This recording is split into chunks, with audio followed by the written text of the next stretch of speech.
Today's video is kindly sponsored by jerseyfifa.com, the website you need to head to right away to get yourself the latest high quality football shirts at an extremely affordable price. And what's even better than that, you can use code JerseyFIFA at checkout to get 10% off your order. The link will be in the description, but again I just want to say a massive thank you to Jersey FIFA for sponsoring the video. Hey guys, welcome back to the AJ Analysis channel, where today I'll be doing analysis of yesterday afternoon's Premier League clash between Everton and Manchester United at Goodison Park. As we can see, there weren't exactly many surprises with the two lineups, but despite the names currently on the screen here, there was a real lack of quality on display.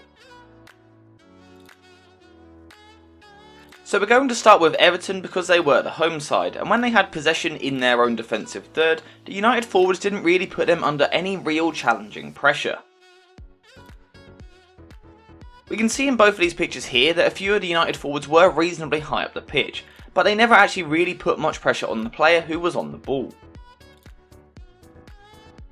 As a result of this lack of pressure on the ball, Everton found it quite simple to progress the ball forward towards the middle third, from where they then looked to try and build possession in a 2-3 shape. We can see this 2-3 shape here with Delph playing as the pivot point in the midfield, although at times it was Ehrling instead, but either way the shape continued to be pretty much the same in the middle third of the pitch. Despite getting into this position quite comfortably, Everton did often struggle to progress the ball any further, with players like Fred and Bruno Fernandes often turning the ball over before then playing the ball forward. This is something that Fred in particular looked to do in the first half, and when it worked, it allowed United to get at the exposed Everton defence, although as we'll see later in the video, the attacks lacked cutting edge. And as I said, it was often Fred that was triggering these attacking scenarios, but it was forced off early through injury, which as a result meant that United lost its ability to win the ball back. Despite Fred eventually going off, Everton continued to struggle to progress the ball through the thirds, which as a result meant that Dominic Calvert-Lewin became extremely isolated all by himself up front. Anytime that Everton were able to work the ball forward, it was dealt with quite well, with Lindelof having a good performance in the air, whilst Maguire was also often able to intercept these forward passes. And despite the win, Calvert-Lewin must have had a really frustrating afternoon because he was simply never able to really get the ball in any sort of position where he could threaten the United goal. This continued for pretty much the entire game, and the only time it was ever really solved was when he had support from Richarlison, who started the match on the left hand side before coming inside onto his right foot. Richarlison was able to move more central thanks to the runs of Mykolenko, which provided the width for the attack, which as a result allowed Richarlison into these more central areas, closer to Calvert-Lewin and the goal. Richarlison actually came into the game in pretty good form, but he didn't actually have much luck up against Wan-Bissaka, and to be honest, the Everton attack struggled to cause any real problems for United. The only real time that Everton truly threatened the Manchester United goal was when they sat deep in their own half before winning the ball back and quickly looking to hit the defence on the break.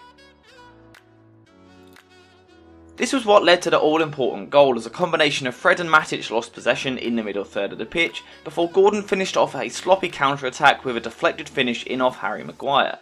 This goal kind of summed up the match really, with United losing the ball far too easily before Everton countered with 2 or 3 overhit passes before the final deflected shot.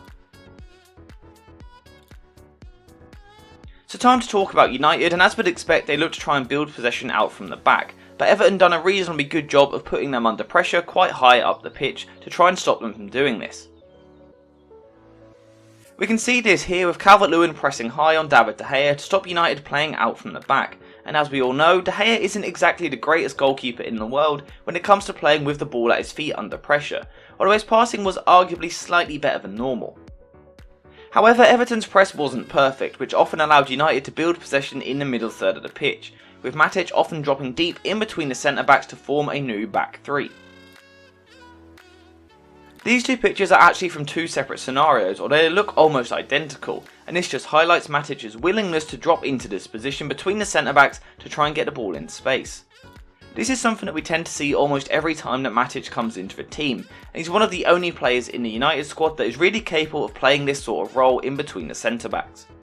This deep positioning from Matic was actually important because it allowed the two fullbacks to play slightly higher, which as a result created a pretty easy pass out wide for these deeper United players. We can see this back three shape here, which created this space out wide over on the left hand side, and this gave United a pretty decent avenue to progress the ball forward into space to try and finally progress the play.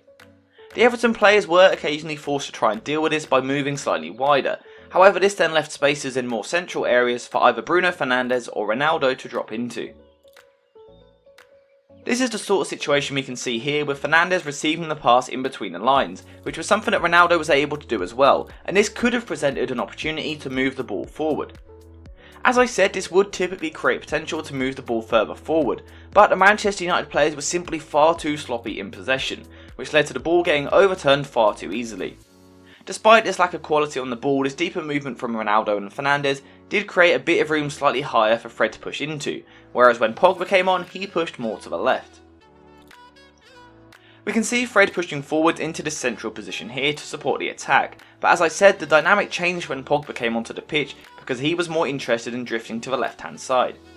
By now we all know that Pogba likes to drift over to this side of the play, and Rangnick didn't really seem to have any plan in place to cater for this, which ultimately led to an attacking shape lacking balance.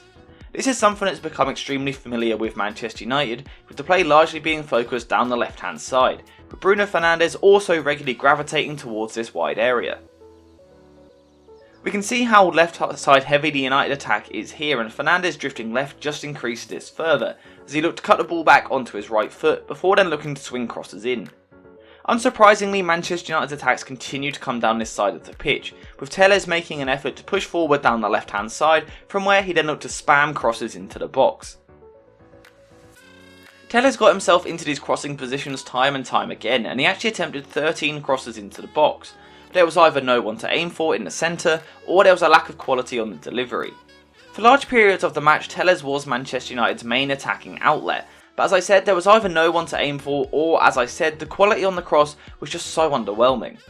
Despite the lack of quality on the ball, Telles' runs forward still had a knock-on effect on the other players, because it allowed Rashford in particular to drift inside, while Sancho looked to do the same from the right. We can see both of the wingers in narrow positions here, and personally I thought that Rashford had the biggest impact out of the front three, but yet again the attacks were simply far too predictable for Everton to deal with. As a result, we did see United looking to try a few different other shapes, including a bit of a 4-2-2 shape and a 4-5-1, but again despite these changes, this United performance was just so lacklustre.